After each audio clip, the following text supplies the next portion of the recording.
Boa noite, hoje no Almanac Jurídico nosso assunto é nota fiscal eletrônica e para isso eu recebo o contador André Sebel que veio bater um papo com a gente a respeito desse assunto. Fique conosco, nós voltamos já. Hoje no Almanac Jurídico o contador André Sebel veio bater um papo com a gente a respeito de nota fiscal eletrônica. Boa noite, André, bom tê-lo aqui. Boa noite, Jorge, boa noite, telespectadores do Almanac. Estamos aqui de novo, vamos ver se a gente... Vamos lá, eu acho que o nosso assunto é bastante comprido, na verdade. É verdade. E nota fiscal eletrônica, isso cada vez é um assunto que está aparecendo mais, né? Quais os objetivos de implementar? Por que essa mudança radical? Por que hoje nota fiscal eletrônica, André? Jorge, assim, nota fiscal eletrônica é um assunto que hoje está ganhando bastante destaque, né? As empresas têm tido bastante... têm sido compelidas pelo fisco a adotar.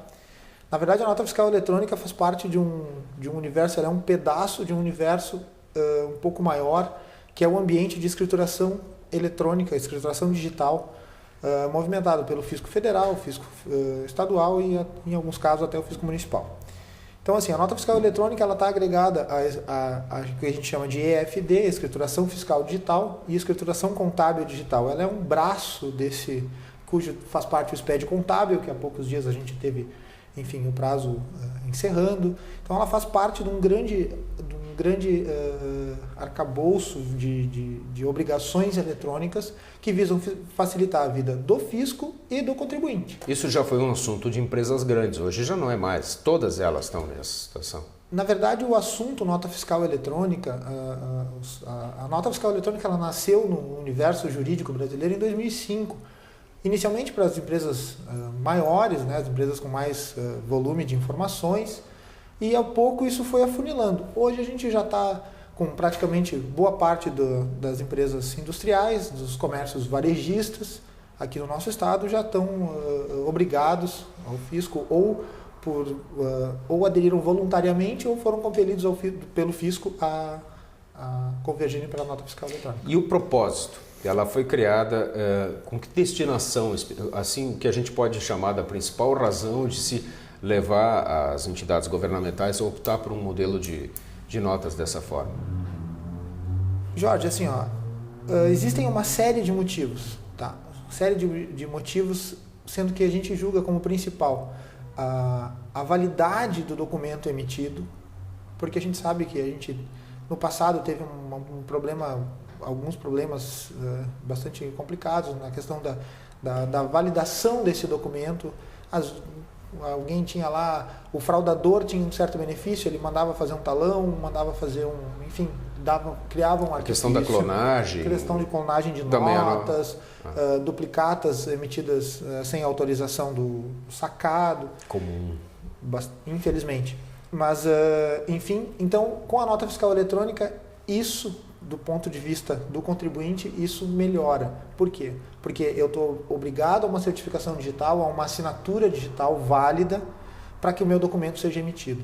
Então eu, emissor de nota fiscal, tenho muito mais segurança em fazer a emissão da nota fiscal. Do ponto de vista do fisco, também há uma vantagem. Por quê? Porque o controle passa a não ser mais mensal ou semestral, dependendo do nível de obrigação, ele passa a ser online. Essas empresas devedoras para o ICM, quando elas forem fazer essa transmutação, essa troca para o sistema da nota fiscal eletrônica, elas precisam antes regularizar a situação com o ICM ou elas podem dar vazão independentemente da negociação de um passivo fiscal? Hoje, assim, a gente pode fazer a migração do sistema normal, do sistema antigo, para o novo sistema eletrônico sem fazer regularização com o fisco. Mesmo com o débito, a gente vai conseguir fazer a adoção da nota fiscal eletrônica. Não há nenhuma obstaculização, não existe nenhuma barreira para o procedimento? Hoje não tem nenhuma barreira de ingresso. A situação hoje não existe barreira de ingresso, embora estejam previstas algumas barreiras de ingresso na legislação específica. Mas na prática, hoje, aqui no Estado, a gente tem feito esse trabalho. O fisco tem, enfim, colaborado para que as empresas tenham o máximo de adesão. André, esse procedimento novo da nota fiscal eletrônica ela vai acabar aproximando muito o contador da empresa, né? Porque essa relação vai se tornar íntima na medida em que a documentação ela fica virtualizada. E como é que vai funcionar essa mecânica entre vocês, contadores, né? E aquela área de compras, a área financeira, enfim, a área contábil interna da empresa, seja até uma empresa de 10 pessoas, mas tem sempre alguém ali que cuida dessa parte. Claro. Compra de matéria-prima. Como é que vai funcionar essa engrenagem, essa transmissão de dados para vocês? Já existe alguma diretriz sobre isso? Isso está muito pessoalizado ainda, está muito interno das empresas. Cada empresa tem procurado aquilo que melhor convém para ela. Então a gente tem casos assim, a gente tem no escritório a gente tem casos de empresas que emitem uma segunda via do DANF, que é o documento auxiliar da nota fiscal eletrônica, que é o documento de transporte, né? Não é a nota fiscal eletrônica, isso é importante assim a gente deixar bem claro que o DANF não é a nota fiscal eletrônica, ele é um documento auxiliar da nota fiscal eletrônica. A nota fiscal eletrônica, se a gente quiser, a gente vai receber ou a gente vai pedir para o nosso fornecedor nos transmitir por e-mail, ou a gente vai no site nfe.fazenda.gov.br, vai digitar o código de acesso e vai ter acesso à nota fiscal eletrônica. Aquilo que a gente recebe com a mercadoria é só o documento auxiliar.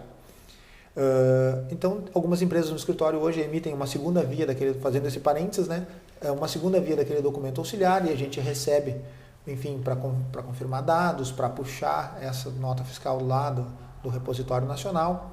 Outras empresas nos mandam um arquivo. Então, essa movimentação de informações dentro da empresa e, no caso dos contadores externos, com a contabilidade, ou enfim, isso cada empresa vai achar o seu caminho.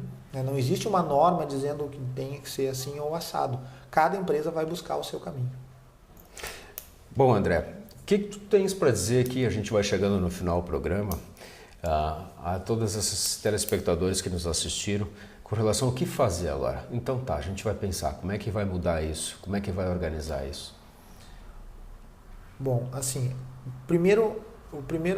vamos chamar assim, eu não gosto muito da palavra dica, porque parece um pouco, mas enfim, como lembretes assim para que esse pessoal que está nos assistindo, que é o seleto grupo de teus telespectadores aqui do Almanac, tenham em mente, assim, primeiro, o relacionamento muito próximo com o contador. Vou puxar a brasa para minha sardinha, com todo respeito, mas assim, vou puxar a brasa para minha sardinha. É necessário, né? Porque isso é fundamental.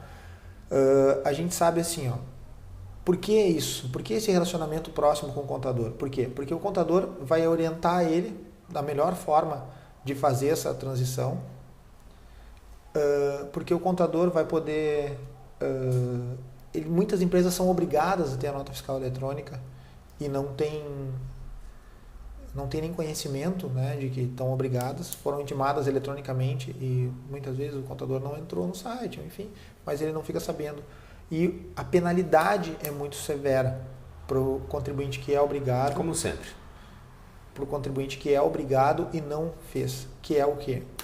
A partir do momento em que eu estiver obrigado a emitir nota fiscal eletrônica e eu não fazê-lo, se eu emitir uma nota fiscal de papel, a minha nota de papel ela é considerada documento fiscal inidôneo. E aí cabe todas as penalidades que tu conheces bem em relação ao documento fiscal inidôneo. Multas, é como se a mercadoria tivesse sem nota. Então é muito grave. Então, primeiro, eu tenho que saber se a minha empresa não está obrigada. Segundo, eu tenho que saber que ela vai ser obrigada em determinado período. Então, a maior dica que eu posso dar é essa. Fique em contato, procure, se informe bastante com o contador, vá lá, veja qual é a situação da sua empresa, para que não seja surpreendido. Tá ok. Hoje nós entrevistamos o contador André Sebo e se você tiver mais dúvidas, entre em contato com a nossa produção, a gente vai tentar lhe auxiliar. Muito obrigado pela sua audiência, fique conosco, voltamos amanhã às 19h45, aqui com o Almanac Jurídico. Boa noite a todos.